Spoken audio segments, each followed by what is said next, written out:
47% des Français sont à découvert chaque année, presque la moitié d'entre nous, et pourtant l'école n'apprend toujours pas comment gérer son argent.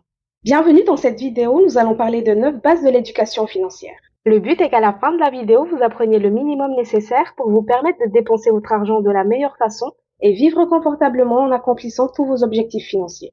J'ai eu la chance d'avoir un père comptable qui m'a appris quelques bases pendant toute mon enfance. Pour d'autres règles financières, la réalité de la vie d'adulte m'a poussé à les apprendre dans mes nombreuses lectures sur l'argent. Règle numéro 1, établir un budget et apprendre à le gérer. Vous devez savoir combien vous gagnez, combien vous dépensez et comment vous le dépensez. Ajustez vos dépenses si nécessaire pour éviter de vous endetter ou pour allouer une partie de vos revenus à un projet. Numéro 2, toujours épargner une partie de ses revenus. Tous les mois, épargnez au moins 10% de vos revenus. D'abord pour une épargne de sécurité, 3 à 6 mois de dépenses. Ensuite pour un projet d'investissement, immobilier ou autre. Vous devez toujours dépenser moins que ce que vous gagnez. Personne ne devient riche en dépensant plus que ce qu'il obtient, et aucun millionnaire ni milliardaire ne le reste s'il épuise toutes ses finances. Règle numéro 3, ne vous reposez jamais sur une seule source de revenus. Cette règle, je l'ai apprise dans des conditions plutôt difficiles. La seule dette que j'ai eue de toute ma vie n'était pas à cause d'une mauvaise gestion budgétaire de ma part. J'avais épargné un peu plus de 6 mois de dépenses. C'était à cause d'un burn-out. Et donc, en tant qu'être humain, quand tout va bien, nous avons souvent tendance à oublier que parfois notre corps nous demande une pause. Et aussi, quand nous sommes salariés, nous oublions parfois que notre entreprise est remplaçable. Ou c'est peut-être nous qui sommes remplaçables. Personne n'est à l'abri d'une crise comme celle que nous avons connue en 2020. Donc, que votre salaire soit confortable ou non, ayez toujours autre chose à côté. Ce qui nous emmène au point numéro 4. 4. Apprenez à investir votre argent. D'abord parce qu'avec l'inflation, l'argent sur vos comptes courants, épargne et assurance vie perd de la valeur même quand on y ajoute les intérêts. Ensuite, parce que personne n'est jamais devenu très riche en étant uniquement salarié. Investissez en vous-même en vous formant par exemple. Investissez dans l'immobilier, investissez en bourse. Investissez dans un business, le vôtre ou celui de quelqu'un d'autre, mais investissez votre argent. 5. Réfléchir avant n'importe quel achat essentiel et encore plus pour un achat non essentiel.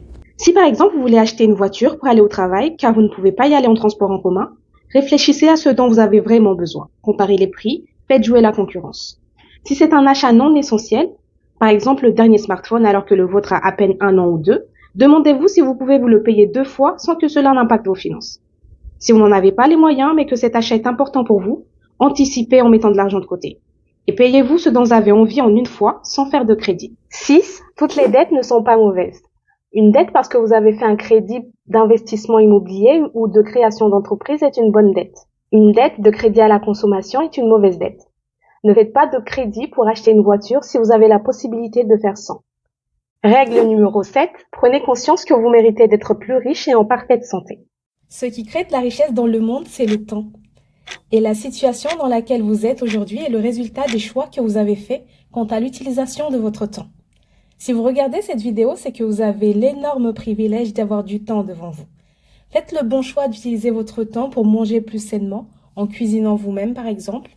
Faites le bon choix de vous former sur comment gagner plus d'argent. Ou faites le bon choix de liker cette vidéo et de vous abonner pour me soutenir. Règle numéro 8. Avoir une vision et faire un plan de ce que vous voulez dans la vie à court, moyen et long terme. Surtout dans le contexte d'inflation dans lequel nous sommes, vous ne pouvez pas vous contenter de vivre au jour le jour, sans même essayer d'atteindre votre potentiel maximal. Je sais que nous partons tous de points de départ différents, mais nous avons tous des forces à exploiter. Visualisez où vous voulez être financièrement dans 6 mois, dans 3 ans et dans 5 ans, et faites un plan pour y arriver. Aux États-Unis, une étude a montré que 79% des millionnaires n'ont reçu aucun héritage de leurs parents ni d'aucun membre de leur famille.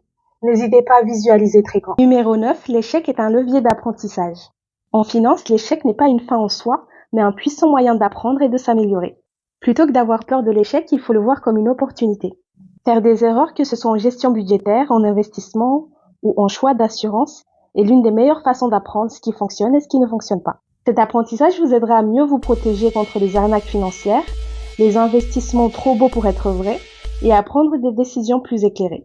La clé, c'est de tirer des leçons de chaque échec et de continuer à s'éduquer financièrement pour éviter de répéter les mêmes erreurs. N'investissez jamais dans ce que vous ne connaissez pas. Formez-vous un minimum, lancez-vous, et si vous échouez, relevez-vous rapidement et recommencez. Merci beaucoup d'avoir regardé la vidéo, et si vous avez d'autres conseils à rajouter, n'hésitez pas à les mettre en commentaire. Bye!